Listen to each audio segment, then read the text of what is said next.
আয়ারল্যান্ডের বিরুদ্ধে লজ্জাজনক হার ভারতীয় ক্রিকেট টিমের। আমরা জানি ক্রিকেটে হার জিত আছে, কিন্তু তাই বলে আয়ারল্যান্ডের বিরুদ্ধে আমরা এভাবে 2-0 ব্যবধানে হেরে যাব? আমাদের ব্যাটসম্যানরা পারফরমেন্স করতে ব্যর্থ আয়ারল্যান্ডের মাটিতে। উইকেটে যখনই একটু বল থমকে আসছে, অতিরিক্ত বাউন্স, উইকেটে বোলারদের জন্য সাহায্য রয়েছে, ব্যাটসম্যানদের অসহায় আত্মসমর্পণ। আজকে টি-20 ক্রিকেটের যুগে যদি আমরা 155 রান চেস করতে না পারি, আজকে হয়তো উইকেটে একটু বোলাররা সাহায্য পেয়েছে দুটো ম্যাচে, কিন্তু টি-20 ক্রিকেটের যুগে আপনারাই বলুন যে 155 রান কি চেস করতে আমরা পারবো না? এমনকি উইকেট কিন্তু এতটাও কঠিন নয় যে ব্যাটসম্যানরা ব্যাটিং করতে পারবেন না। আজকে টিম ম্যানেজমেন্ট, কোচ এবং ব্যাটসম্যানদের জন্য কোটি কোটি ভারতীয় ক্রিকেট প্রেমীর লজ্জার দিন।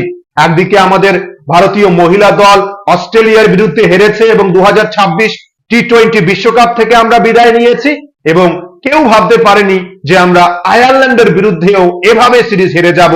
যোগ্য দল হিসেবে Ireland cricket team batting, bowling, fielding সব ডিপার্টমেন্টেই আয়ারল্যান্ড ডমিনেট করেছে। আমরা শুধু হেরে যাইনি, আমাদের চোখে আঙুল দিয়ে দেখিয়ে দিয়েছে যে পরিস্থিতিকে সম্মান করা উচিত, যেখানে যেমন পরিস্থিতি সেই অনুযায়ী খেলা উচিত। এবার উইকেটে একটু সাহায্য পেয়েছে, আমাদের ফ্ল্যাট উইকেটে কি হয়, আমরা এক জায়গায় দাঁড়িয়ে থেকে 4-6 খেলে আমাদের অভ্যাস, কিন্তু যখনই উইকেটে বোলাররা একটু সাহায্য পায়, আমাদের ব্যাটসম্যানদের অবস্থা দেখুন। আমাদের ক্যাপ্টেন শ্রেয়াস আইয়ার দুটো ম্যাচেই পারফরমেন্স করতে ব্যর্থ, 10 এবং 1 ম্যাচে 3 রান করেছেন। ঈশান কিষান দুর্ভাগ্যবশত এই ম্যাচে রান আউট হয়েছেন, কিন্তু ঈশান কিষানও ব্যর্থ। এবং আমাদের দুজন ওপেনারকে দেখুন, অভিষেক শর্মা যদিও প্রথম ম্যাচে 49 রান করেছে, দ্বিতীয় ম্যাচে 0 রানে আউট। আমাদের সঞ্জু স্যামসনকে দেখুন, সঞ্জু স্যামসন প্রথম ম্যাচে 5 এবং দ্বিতীয় ম্যাচে প্রথম বলেই 0 রানে আউট।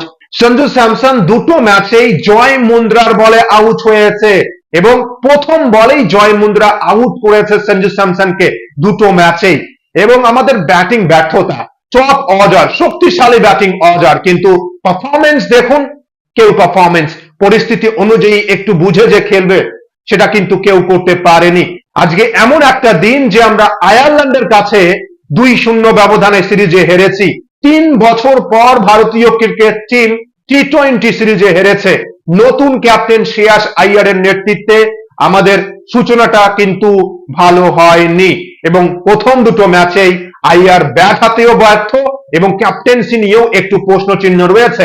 কিন্তু আজকে টি-20 ক্রিকেটের যুগে যদি যে ব্যাটসম্যানরা সারা বছর এত ক্রিকেট খেলে, তারপরেও যদি 150, 60 বা 70, 80 রান চেস করতে না পারে, টপ অর্ডার ব্যর্থ, ওপেনিং ব্যাটসম্যানরা পারফরমেন্স করতে ব্যর্থ, দ্বিতীয় ম্যাচে 155 রান চেস করতে নেমে আমাদের ব্যাটসম্যানদের পারফরমেন্স দেখুন।